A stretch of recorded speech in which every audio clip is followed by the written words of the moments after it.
this man wrote that greed destroys the soul. Then he helped burn an entire city to the ground to protect his own money.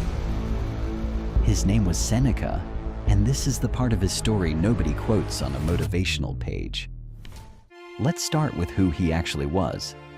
Seneca wasn't some obscure scholar writing in isolation. He was, for a period, one of the most powerful men in the entire Roman world, tutor and chief advisor to the Emperor Nero. For years, historians credit Seneca with helping keep Nero's worst impulses in check, guiding policy, writing speeches, essentially co-running the empire from behind the throne. At the same time, he was producing some of the most enduring philosophical writing in Western history. Essays on anger, on the shortness of life, on facing death without fear. He argued again and again that true wealth wasn't gold or property. It was freedom from wanting those things in the first place. Here's the problem. Seneca was, by every historical account, staggeringly rich. Multiple villas across different provinces, art, land, loans out to half the empire. His personal fortune reportedly rivaled that of the emperor himself. Now, plenty of wealthy people preach simplicity while living large. That contradiction alone isn't shocking. But what Seneca did with that fortune goes further than ordinary hypocrisy. After Rome conquered Britain in 43 AD, the empire needed the new territory to function economically, and fast. So Roman lenders stepped in, and one of the biggest lenders was Seneca. He extended enormous loans to British nobles. Historical sources suggest the total came to somewhere around 40 million sesterces. To put that in perspective, a single sesterces could buy a loaf of bread. 40 million of them represented one of the largest concentrations of private wealth ever loaned into a single province. And the interest rates weren't gentle. This was calculated aggressive lending, extended to people who had just been militarily conquered and had very little leverage to negotiate terms. For years, the arrangement held. Seneca collected his interest quietly, from a comfortable distance, while continuing to write about the corrupting nature of greed. Then, around 60 AD, something shifted. Historians still debate exactly why. Whatever the reason, Seneca did something drastic. He called in the debt. All of it. All at once. No warning, no gradual repayment plan, just an immediate demand for full repayment on loans extended across years. To understand why this mattered so much, you have to understand who was on the receiving end. One of the British rulers affected was a client king named Prasutagus. He tried to protect his family by leaving half his estate to Rome in his will. It didn't work.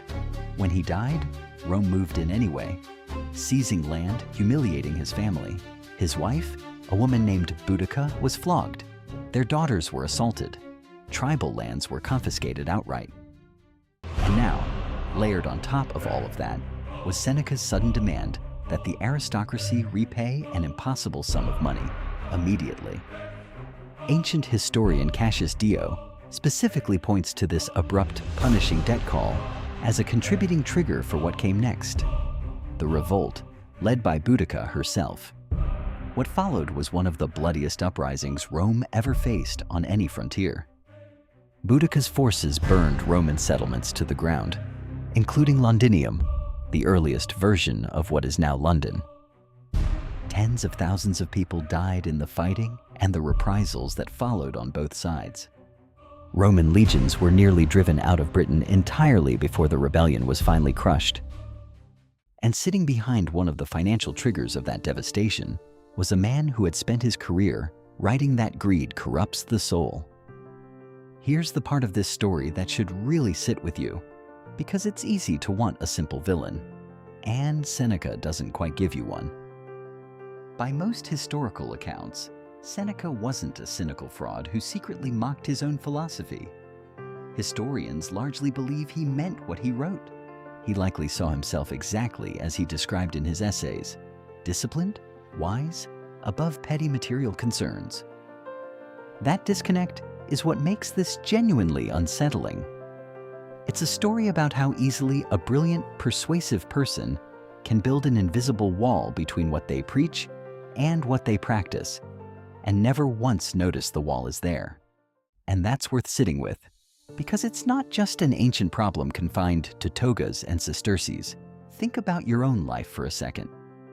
How many people do you know, maybe even yourself, who give genuinely good advice about patience, about money, about staying calm, while quietly living according to a completely different set of rules?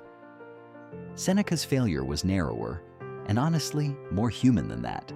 He analyzed everyone else's greed in exacting detail. He never once turned that same analysis on himself. That's the real warning buried in this story. The advice you hand out so easily to other people is worth pointing at yourself first, before you're certain you've earned the right to give it.